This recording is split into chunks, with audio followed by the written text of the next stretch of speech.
Well, good evening there. One of President William Ruto's projects faces an uncertain future as a lobby group has moved to court, standing in between hustlers and the president's promises. We have details on that story right ahead in this broadcast, but first let's have a look at the highlights.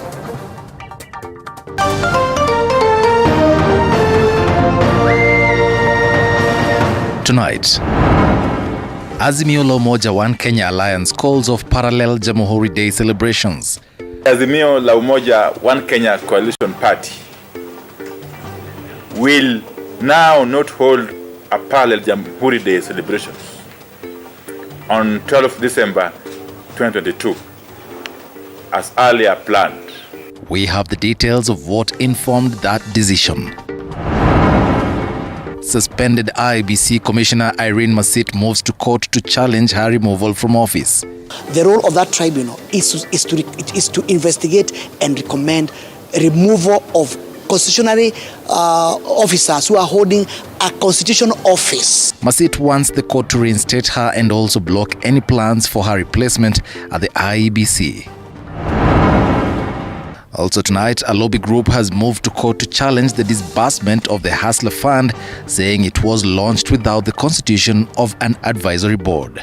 We are appealing to Kenyans, take the money, and we are asking the judge in charge of this case to stop Kenyans from the obligations of paying this money.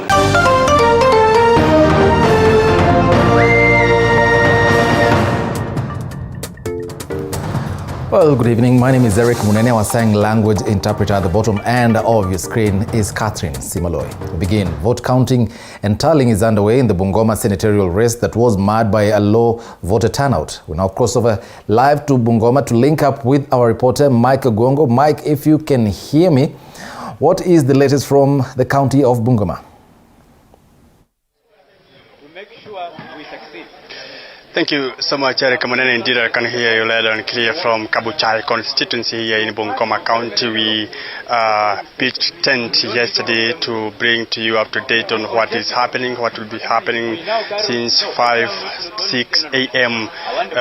on Thursday, which has actually ended at 6 p.m. with about 1,300 polling centers across the entire county, with about 9 constituencies, and up to now tallying has already started in some centers. It has already been completed, and polling stations and polling officers are just arriving here at Kabuchai constituency tallying center. As you can see, all these Eric Munene polling station officers are arriving and queuing around to make sure that their ballot boxes have been received by the returning officer at the constituency level here. And we are anticipating about 140 polling stations, that is 140 polling will be bringing their ballot boxes here to be to deliver them to the county returning officer for them to be tallied, which will be later on taken to the county tallying center in it will be still in Kabuchai constituency at Mabanga polling tallying station. As you can see, being bigger and bigger as officers here arrives, and as you can see, the police officers are already around here just to make sure that the situation is manned well, and actually security here is well taken care of. So these are the police officers manning the situation around. They've been taking their supper about a few minutes ago, just to make sure that they get energy to take it longer if at all this activity may take a little bit longer. So we pitched tent here in Kabuchai constituency and as well as Kandui constituency. Remember that Bungoma County has about 645,000 registered voters who actually were the votes around 12 hours today, but we anticipate about 30 or perhaps 20 to 30% that turned up to cast their vote, but we are yet to comprehend if actually it availed about 30% or not, because we earlier on talked to the county returning officer who told us that she will be giving us an up-to-date information on what has been happening across the day. All these you can see, the polling station officers that are already bringing their ballot boxes to be tallied around here in Kabuchai constituency, where we see our technical training institute, whereby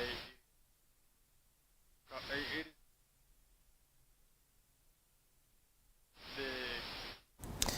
We seem to be having a problem with Mike Gongo's audio, but we'll be trying to link up with him later on in this broadcast to tell us what has happened so far in the Bungoma senatorial race. And while the Bungoma by-election was largely peaceful, the same cannot be said for the South Game ward by-election in Game constituency, Siaya County, where at least 8 people were injured after chaos erupted.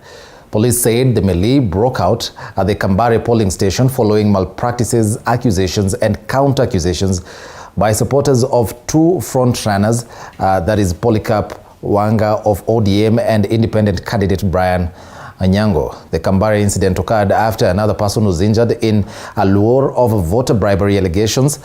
Police say vehicles were stormed, resulting in one of the cars veering off the road and overturning. The car had 5 occupants on board who were all injured. Police managed to restore calm and voting continued thereafter. Our South Game by-election, which has attracted 8 candidates, was occasioned by the death of area MCA Nick Wanga in July 2022. My friend is hurt. I don't know how you are going to manage that, or we are going to run about this. You've been walking all over South Game in polling stations with your supporters as well, even in my stronghold, but nobody even chased you or talked negatively about you. But when these my friends are passing by, you happen to do such a thing. It shows what type of leader you are or you want to be. We won't accept that in South Game. I think the people of South Game and the whole world is watching this from behind. Hii ni hasara umetupea. Mambo ya security iko sawa. Hatuna any incident yenye imekuwa reported. Tumezunguka hizo vituo, tunaona kila kitu iko swali. Kwa hivyo tunaendelea tu kuhimiza wapiga kura wajitokeze waende wapige kura. Na huku ndio itakuwa tallying center. Tumejipanga, tuko tayari.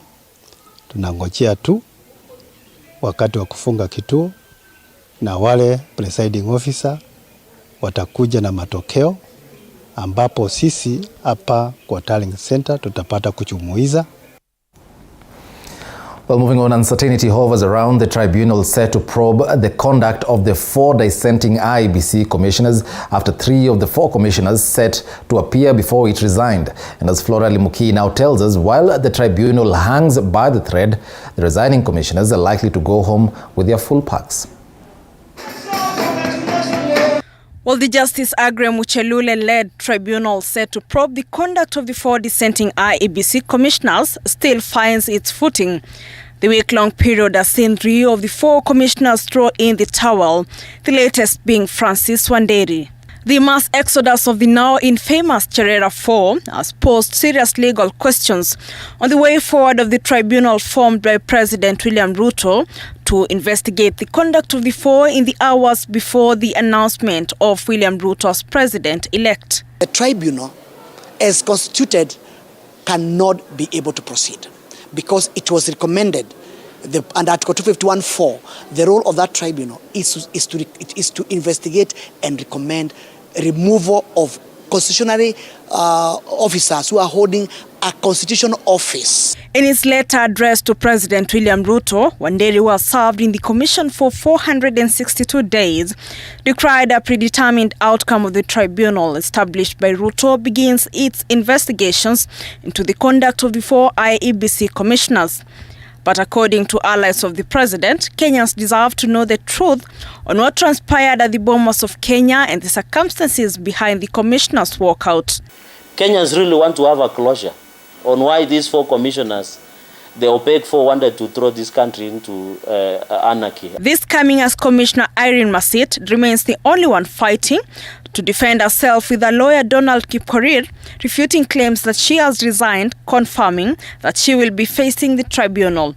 In the meantime, Masit has moved to court to seek to temporarily suspend the effect of Gazette notice dated December 2nd, suspending her and her fellow commissioners pending investigations by the tribunal.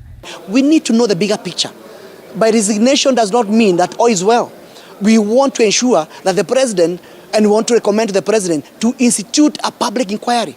The resignation of the 3 commissioners put the electoral body into a constitutional crisis with regard to quorum.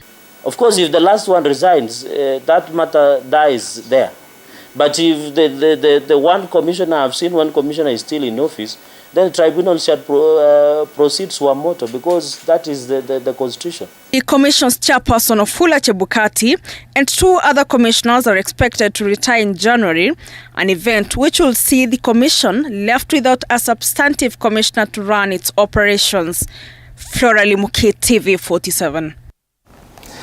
Now tonight, the Azimio coalition has called off the political outfit's Monday parallel Jamhuri Day celebration, citing engagements by the coalition top leadership.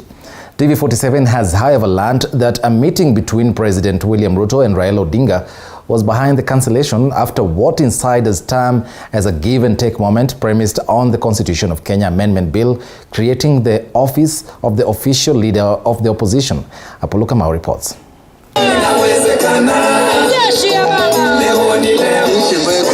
A meeting between President William Ruto and opposition leader Raila Odinga after the latter's rally at the Kamukunji grounds is said to have led to the cancellation of Azimio's parallel Jamhuri Day celebrations, which had been planned to take place at the Jacaranda grounds.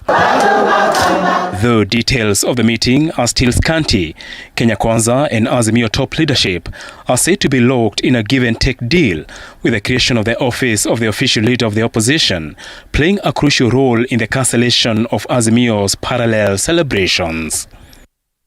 The cancellation of this parallel Jamhuri Day meeting has been occasioned by upcoming engagements that will keep the party's top leaders away in the run-up to Jamhuri Day.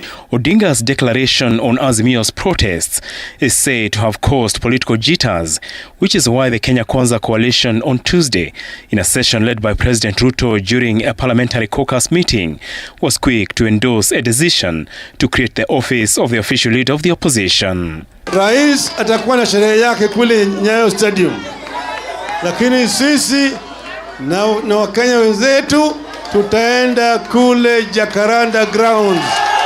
Azimio coalition party leader Raila Odinga and Principal Kalonzo Musyoka, the coalition's top leadership and legal minds, are said to have been briefed about the draft bill during a meeting at the Stephen Kalonzo Musyoka Foundation last week.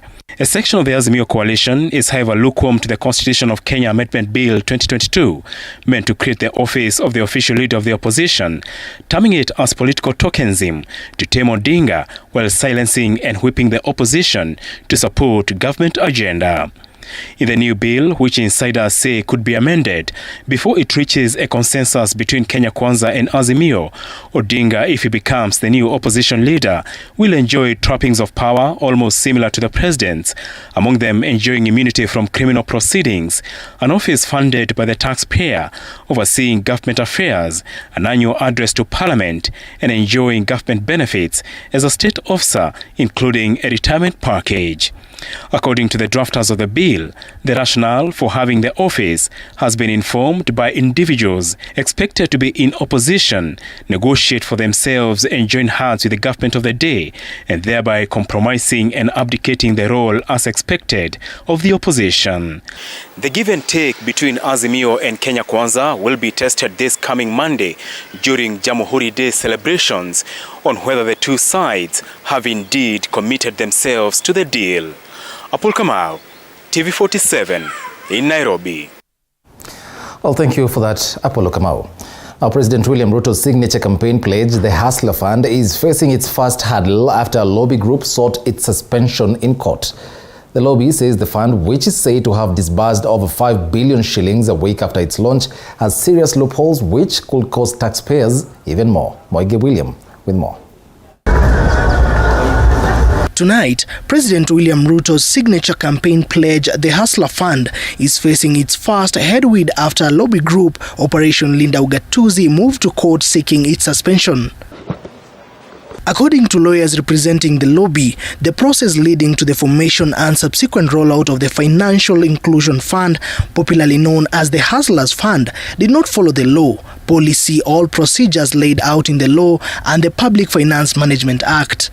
We are appealing to Kenyans, take the money, and we are asking the judge in charge of this case to stop Kenyans from the obligations of paying this money and to suspend the government functioning of this fund until they answer the 15 questions which we are put in the affidavit, which are very key. Some of the issues at the heart of the petition include the lack of an official address where Kenyans can take their queries and concerns, the lack of an existing advisory board complete with a CEO as required by the law, the lack of clarity on the pension component of the fund, the lack of clarity on the source of the funds and the interest it attracts, and the ambiguity in the terms and conditions on the need for Kenyans key in their mobile money personal identification numbers. We have a fintech company which is behind this fund.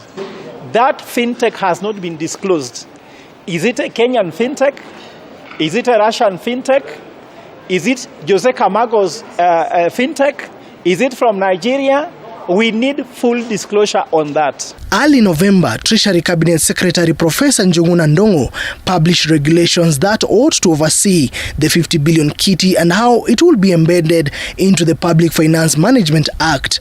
The regulations set clearly the foundation of the kitty, including, among other things, the establishment of a board, a CEO who will be appointed by the Treasury CS. We have also to progressively encourage wewe kama rating yako leo ni 1000, ukikopa mara 2-3 na unalipa vizuri, tunaongezea wewe ceiling inaenda 2000. But weeks after the launch of the fund, that is yet to be done. A scenario the lobby fears will make the 50 billion shilling kitty open to corruption, as there is no direct link with the Office of the Auditor General, who, according to regulations published, is supposed to receive statements of accounts relating to the fund and shows the expenditure incurred from the fund each financial year. We want a sustainable model.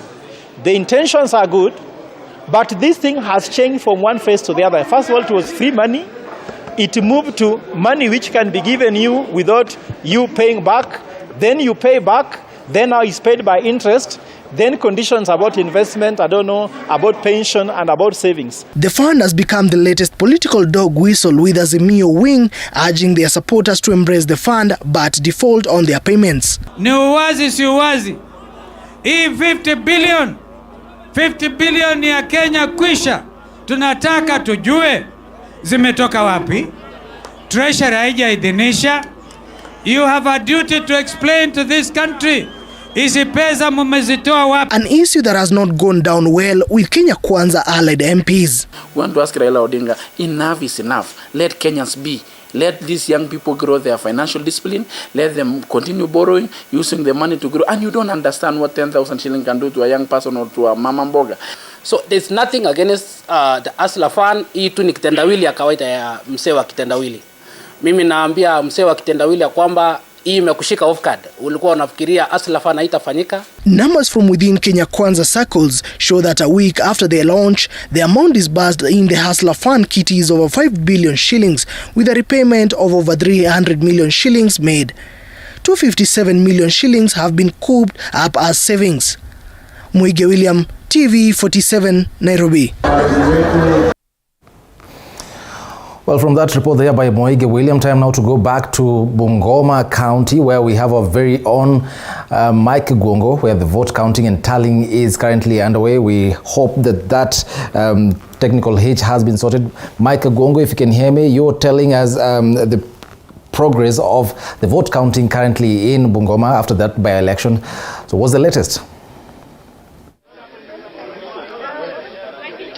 Thank you so much, Eric Munene. We do apologize for earlier technical hitch that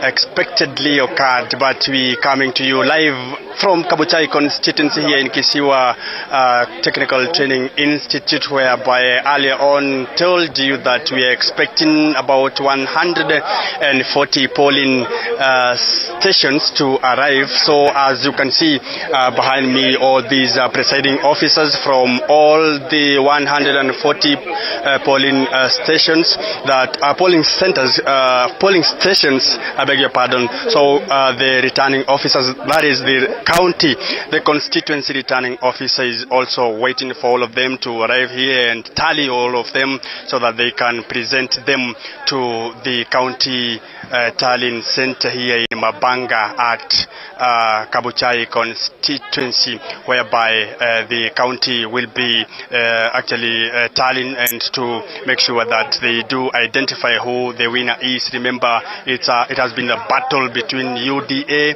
and Ford Kenya Party. Earlier on, we spoke to Kimilili Member of Parliament Didymus Barasa and Webuye East Member of Parliament Martin Wanyonyi, who got this to say. Let's listen in and hear their sentiments. There's nothing in law and in fact that stops Moses Masiko Wetangula, who is the current Speaker of the National Assembly, from campaigning. The law and our constitution is very clear that everybody has his own democratic right. And that is a right that was bestowed to the people of Kenya by the that's a right that was established by the people of Kenya themselves. So I think really Moses Masiko Wetangula had every right to participate in this election, and I really nothing in law stops you from doing that. But of course, these traditions, these practices, but I think ultimately what binds us together, what stops us from doing anything or doing anything is the Constitution. And the Constitution as it is today, it doesn't stop Moses Masiko Wetangula from participating in this election. And I think fundamental, by the way, is that at stake, while Moses Masiko Wetangula was not on the ballot, but his interest was on the ballot. His record was on the ballot. His own party that has brought him to this far was on the ballot. His legacy was on the ballot, and that's why it was important for him also to be part of this process, to be part of this agenda, to be part of this commission, to be part of this agenda until the end of this by-election. No, what I've been saying is that Moses Wetangula is a voter in Bungoma. He votes in Bungoma. Show me the section of the Constitution that shows that the Speaker of the National Assembly should not campaign for anybody. There is nothing like that. The only section of a standing order that requires the Speaker to exercise impartiality is when he or she is presiding over. Thank you so much indeed. Those were sentiments of Didymus Barasa of Kimilili and Martin Wanyonyi of Webuye East.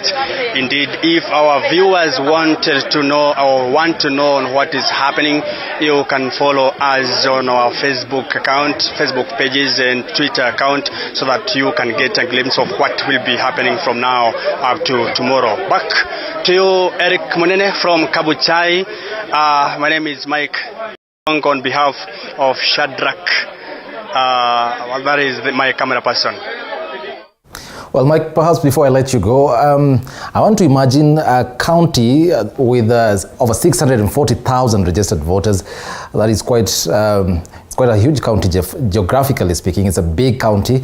Were there any other hitches apart from the low voter turnout?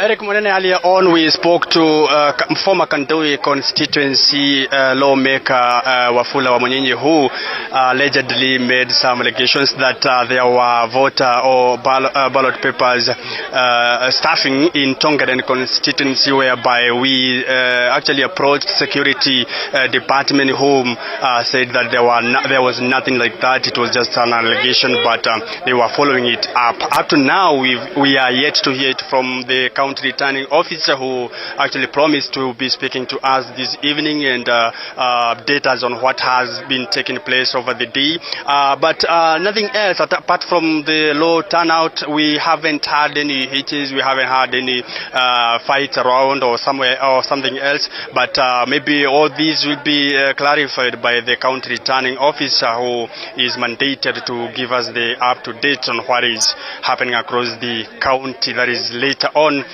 this evening, who will be updating us. Back to you, Munene. Well, thank you for that, Mike Kagongo, right there in Bungoma. Mike Kagongo is our reporter in Bungoma, and of course the crew will be burning the midnight oil to ensure that they bring you, or rather we bring you, the facts as and when we do get them in our subsequent bulletin.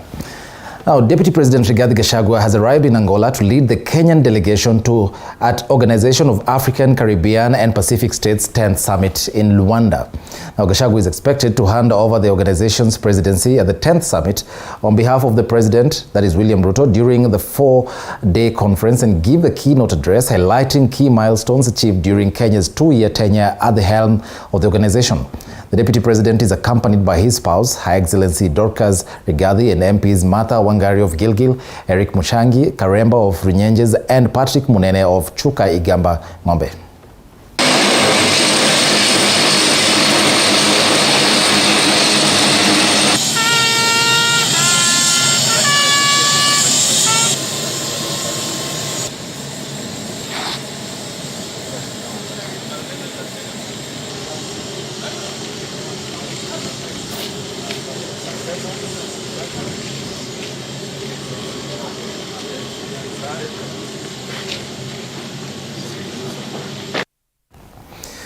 Now, Kenya Private Schools Association now says that it is ready to work hand in hand with the government to ensure effective junior secondary school transition.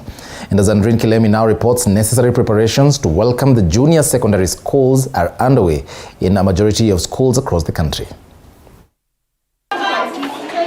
The transition from primary to junior secondary schools has been taken up positively by a section of stakeholders in the education sector, with the private sector now saying that it is ready to ensure effective transition come January 2023. Our secondary schools and even our standalone junior schools are very prepared. Speaking during the annual conference with directors in private schools, Kenya Private Schools Association Chairperson Charles Ochome said necessary preparations, such as building of laboratories and extra classrooms, as well as retooling of teachers, are underway. We have employed teachers.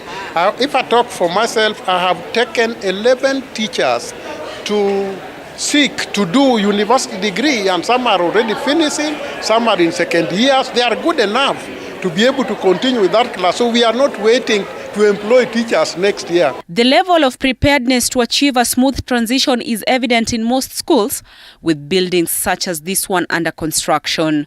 School director and proprietor at Kata Oak Hill Primary School says apart from the infrastructure, they have gone a step further to ensure their teachers are compliant with CBC. Tumetafuta walimu ambao wako na uzoefu wa kufunza, ambao pia wana ile qualification ya kufunza grade 7 kulingana na ambavyo tumediscuss na wataalamu wa elimu.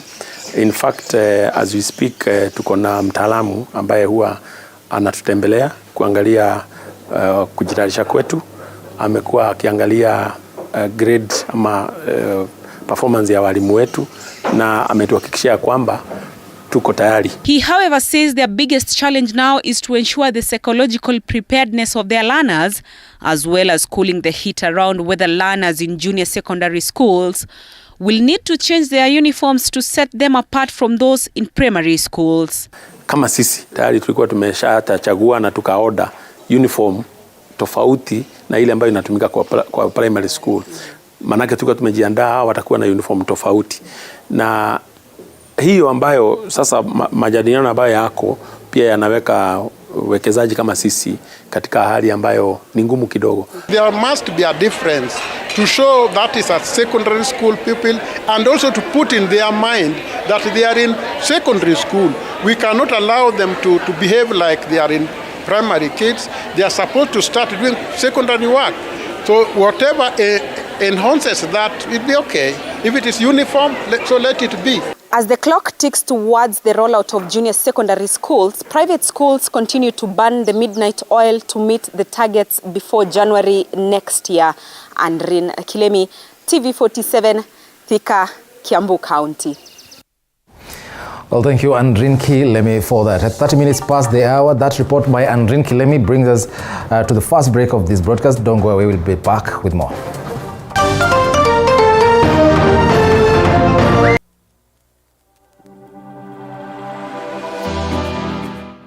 Well, do you know what's happening around you? Morning Cafe with heated political debates. Baraza la siasa. Hiyo kitu azungumzie, angalie hali ya maisha ya watu. Informative health discussions. Business, farming. Tasty Wednesday, Fitness Thursday, and Feel Good Friday with amazing DJs, celebs, waimbaji, kuna comedians, alafu kuna wajinga, and music bands every Monday to Friday from 6 a.m. to 9 a.m.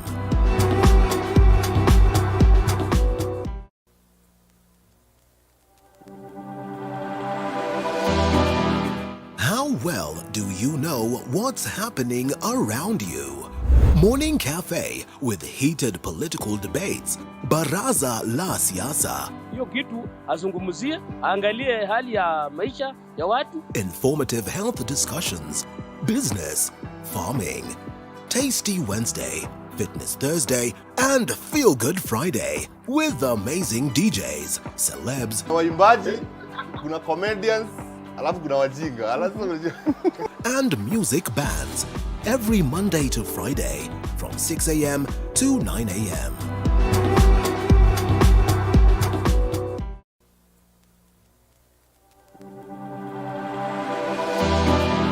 How well do you know what's happening around you?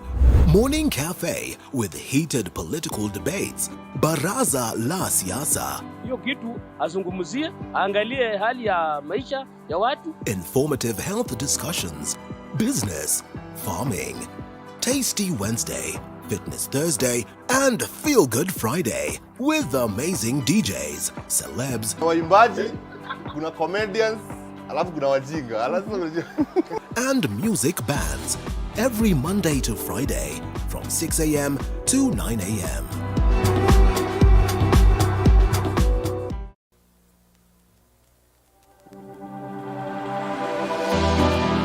How well do you know what's happening around you? Morning Cafe with heated political debates. Baraza la siasa. Hiyo kitu azungumzie, angalie hali ya maisha ya watu. Informative health discussions. Business, farming.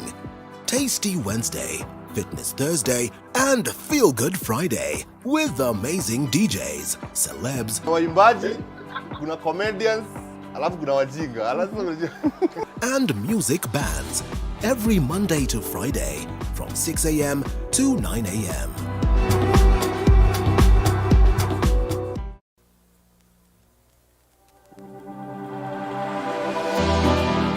How well do you know what's happening around you? Morning Cafe with heated political debates. Baraza la siasa. Hiyo kitu azungumzie, angalie hali ya maisha ya watu. Informative health discussions. Business, farming. Tasty Wednesday, Fitness Thursday, and Feel Good Friday with amazing DJs, celebs, waimbaji, kuna comedians, alafu kuna wajinga, and music bands every Monday to Friday from 6 a.m. to 9 a.m.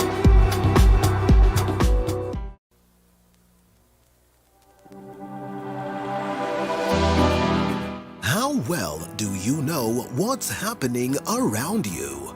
Morning Cafe with heated political debates. Baraza la Siasa. Hiyo kitu azungumzie, angalie hali ya maisha ya watu. Informative health discussions.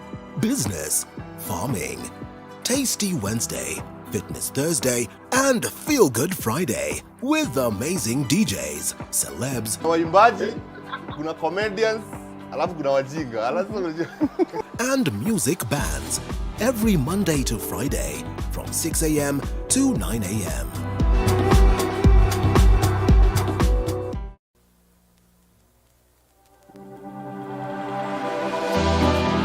How well do you know what's happening around you? Morning Cafe with heated political debates. Baraza la Siasa. Hiyo kitu azungumzie, angalie hali ya maisha ya watu. Informative health discussions. Business, farming. Tasty Wednesday, Fitness Thursday, and Feel Good Friday with amazing DJs, celebs, waimbaji, kuna comedians, alafu kuna wajinga. and music bands every Monday to Friday from 6 a.m. to 9 a.m.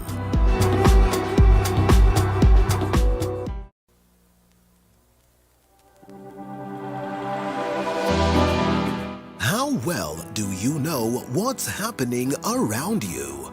Morning Cafe with heated political debates. Baraza la Siasa. Hiyo kitu azungumzie, angalie.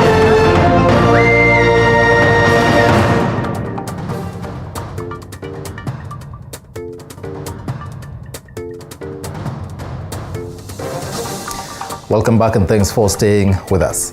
President William Ruto has commenced his 2 days Kakamega tour today with a bag of goodies for residents. The president promised an expansion of the Kakamega airstrip to a full-fledged airport, equipping the Kakamega Level 6 hospital, as well as paying all Mumias Sugar Company debts for a new start. And as Violeta Oma reports, Ruto said he will ensure development in every part of the county under his leadership, regardless of who voted for him or not.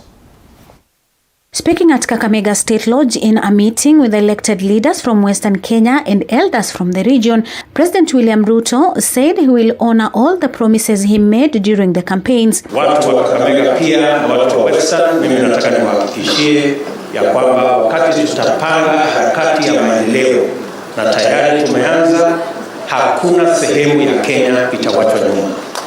Tutahakikisha kwamba tunatembea pamoja. The move, which comes weeks after elected leaders paid a courtesy call on President Ruto at State House, Nairobi, has sent tongues wagging, with pundits seeing it as a ploy by President to raid opposition leader Raila Odinga's perceived strongholds as he prepares for the 2027 race. The Kenya Civil Aviation Authority and the Kenya Airports Authority to remove the landing fees for a while for this Kakamega airstrip until it picks up momentum on the commercial airline, some of the commercial facilities that are coming here.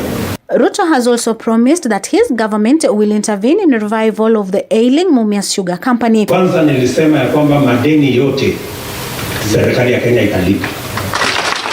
Tutatafuta mwekezaji na tutakubaliana na yeye beforehand ya kwamba tunataka kila mwezi alipe watu ya Kakamega milioni 100 every month.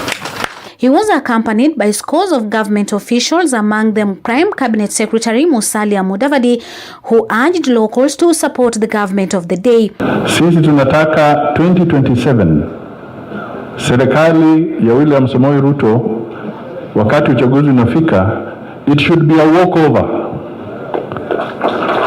Sentiments that were echoed by KOTU Secretary General Francis Atwoli, who said it is too early to start criticizing the Kenya Kwanza government. What makes you people think 2027 we would have gathered other from elsewhere another way of gaining or acquiring money would sasa. Again, kushinda wewe when you are in the center of political, administration, economic, and whatever you can name it in the Republic of Kenya. You are in the center. The meeting was attended by the host governor Fernandez Baraza, Vihiga's Wilbur Otichlo, George Natembea from Trans Nzoia, and scores of MPs from Western Region. Leo umetangaza wazi ile airstrip yetu ya Kakamega itakuwa expanded. Tumpigie makofi. Na pia tumesema kwa kauli moja lazima tushikane mikono ili tulete maendeleo hapa. Tunaunga serikali yetu mkono na tunataka tufanye kazi pamoja. Wale walipiga kura pande hii, wengine wakapiga pande hii, kura ilifanya nini? Ilikwisha. Sisi wote saizi tuko na rais mmoja tu. My people, if ever there was a moment to break the jinx of disunity, it is now. Tukisema vile tutaunda hii serikali mpaka last minute, lakini upepo ikashika hapa nje. Nywele ikasimama kwa kichwa. Nikajipata niko Azimio. Let us be united. We have been ridiculed. Tumechekelewa. Violet Auma, TV47, Kakamega. Well, parents across the country now fear that the decision to scrap off boarding schools will lead to an increase in cases of indiscipline and, by extension, moral decay. This as the National Council of Churches of Kenya now says such a move cannot be a blanket policy. Collins Lusweti with more on that. The plan by the Ministry of Education to do away with primary boarding school, which is in advanced stage, as announced by Principal Secretary Belio Kipsang, seems to have caught a number by surprise. The National Council of Churches of Kenya is now weighing on the matter, saying such a move needed wide public participation. Additionally, the council says such a move cannot be a blanket policy. We should discuss as a country whether they are going to be boarding, because not all children can attend this school. In pastoralist communities, for example, it is very hard to sustain junior secondary school that is not boarding. So it is not going to be a blanket policy. Secondly, we would like public participation. The Kenya Private School Association is also calling for a broader discussion around the move, noting that boarding schools have been beneficial to some extent. Boarding schools were there to serve a purpose. And if they are to be removed, I'm sure there will be enough public participation. And Mr. Belio is a very amiable guy. We have had relationship with him that has been very good. So I don't think he can just come up and say boarding schools are not going to be there.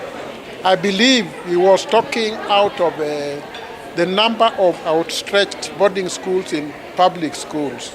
In Lamu County, parents have largely opposed the ban, saying boarding schools provide conducive environment for learning with less distractions, together with close monitoring from teachers that has played a huge role in shaping proper behavior among teenagers and children. Anahifadhiwa kwenye boarding school, anasoma na analeta mabadiliko katika jamii. Serikali ikifunga boarding school, kwa primary school ikifunga boarding, itaangamiza kizazi kitakachokuja, kwa sababu boarding school imeweza kusitiri maisha ya wazazi. Na sisi kuna vijana wetu ambao hawasikii. Tukiwapeleka boarding school ni tayari tumeka serikali washughulikie wale. Zikifungwa boarding school watoto wengi watakuwa wakora. As the debate rages on, parents in Embu County have been cautioned not to neglect their parental duties and responsibilities during this long holiday. Speaking during a mentorship and life skill camp targeting teenagers, organizers and stakeholders regretted increased cases of early pregnancies and HIV infection among teenagers. Collins Lusweti, TV47, Nairobi. Well, moving on, police in Nakuru have launched a manhunt for two people linked to a 14 million shillings consignment of bang nabbed in Bahati after a hot pursuit on the Nakuru-Nyahururu Road Thursday morning. Nakuru County Police Commander Peter Mwanzo said that the driver of the Nissan Vanette engaged the police in a high-speed chase after he declined to stop on being flagged down. Chichi Josephine tells us more. Best quality. The van driver is said to have given up in a chase at Ahero area where he parked and disembarked from the vehicle to take cover in the nearby bushes of Menengai Crater after declining to stop on being flagged down. Nakuru County Police Commander Peter Mwanzo said that the sleuths had launched a manhunt for 2 suspects, among them the van driver, and its owner, whom they believe was in the know of the goods on transit that set the weight of the consignment at 472 kilograms. Yule bwana alikuwa ndani ya lile gari, nafikiri alishindwa na ule mwendo wa polisi, akaweza kuruka na kutoroka. Katika kupekua lile gari aliweza kupata magunia 16 ya bangi. Haya magunia 16 ya bangi yamepimwa kwa kilo, lina uzito wa kilo 472, 472,000 grams. Value yake inakuja 14,160,000. According to Mwanzo, the drugs suspected to have been destined to Nakuru would have ended in the hands of local youth, some of whom are linked to high rates of crime in the lakeside city, as he regretted that the criminal justice system was a letdown in the fight against drugs and illicit brews menace. Hii ni breakthrough kubwa kwetu kama komandi hii ya Nakuru kuweza kunasa bangi kiwango hicho. Maana si kiwango kidogo, ni kiwango cha hoja kikubwa na madhara yake ni makubwa. He adds that they are facing a tough battle, but they will not relent on ending the menace, as he called for cooperation from civilians in this so as to register quick success. Value ya bangi hii ni kubwa, lakini bwana akipelekwa kotini unaona ile bondi anapatiwa ni kidogo. Kwa hivyo ile deterrent measure ni kidogo sana. Ile kuzuia ni kidogo, lakini sisi kama polisi tutaendelea kupigana na hiyo mambo. Chichi Josephine, TV 47. Hii inatoka kule. Now, the Red Cross Club at the Mount Kenya University Law Campus has been awarded as the best in its university chapter. The club won the annual National Volunteers Awards for 2022-2023. The group today handed over the victory to the university's administration, and according to Bettina Kanya, the chairperson of the club, the group was awarded by the Red Cross organization in the country at a ceremony held at the Boma Hotel in South Sea on the 1st of this month. The 73-member group also won 3 other awards, which include the best most active chapter in Nairobi County, and it has been involving charity work such as cleaning cities and markets around, visiting of children's home, and tree planting activities. Maureen Githinga, the chairperson of Students Association at Mount Kenya University, urges students in campuses to engage in extracurricular activities to help them grow instead of studying only.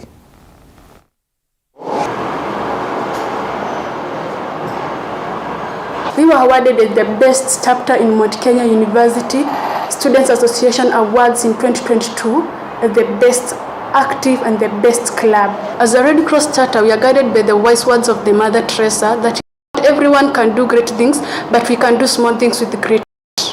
The humanitarian work they have been doing, their efforts has not been in vain. That's why we have won these awards, and we really appreciate. Thank you. Is sponsored by the National Red Cross Society.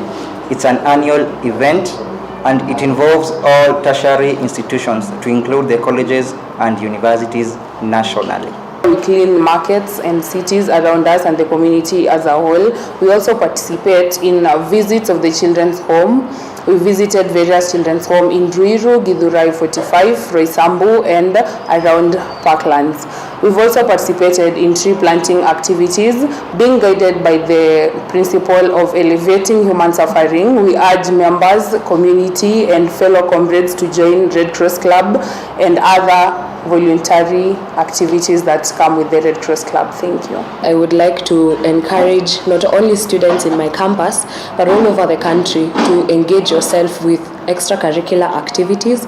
And I would also like to encourage all the students to partake in activities that they would help them grow aside from studying only.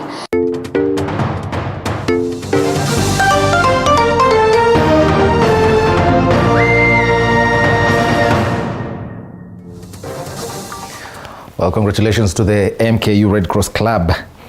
Now to your most favorite segment on Kenyan TV right now. The IEBC Commissioner Irene Masit has denied reports that she has resigned from her role. The statement by Masit came after some individuals posted online that she had indeed resigned. Now, through her lawyer, that is Donald Kipkorir, Masit filed a petition at the High Court challenging her suspension and the impeachment motion against her. The lawyer said that she had given him firm instructions to quash her unconstitutional impeachment and that he had already filed a constitutional petition in High Court, Nairobi. And it reports that she has resigned at the work of political brokers and idlers, according to the advocate.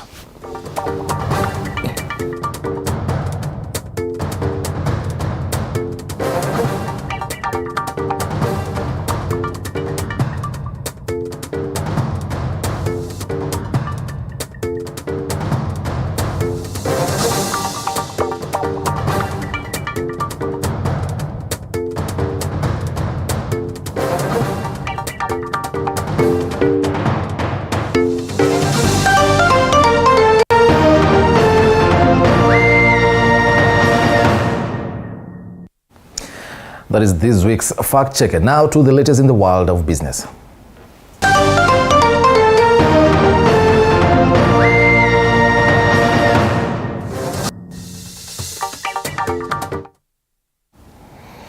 Welcome. In a bid to fight corruption, the Center for International Private Enterprise, CPE, has partnered with local partners to roll out programs in Kenya for advocacy on the Bribery Act and to undertake a corruption risk mapping which identifies areas of exposure occasioned by corruption with a view to mitigate the risks. Speaking during the Africa Business Ethics Conference, a platform that addressed corruption and its impact on the private sector, Fatma Elmawi, the CEO of Milestone Resource Solutions, said that the business ethics will bring about a world where business will reduce corruption, thus resulting in greater public service delivery, hence increasing the economic growth and opportunity, as well as the better life for everyone. About ethics to our young business people right from the start. And working with ABEC, I think one of the takeouts and the conclusions is that we'll work together and have a curriculum so that even as we train the young entrepreneurs on marketing, accounting, and the technical skills, we also start at a very early age. What is really important about market system is competition, and corruption stifles competition, stifles innovation.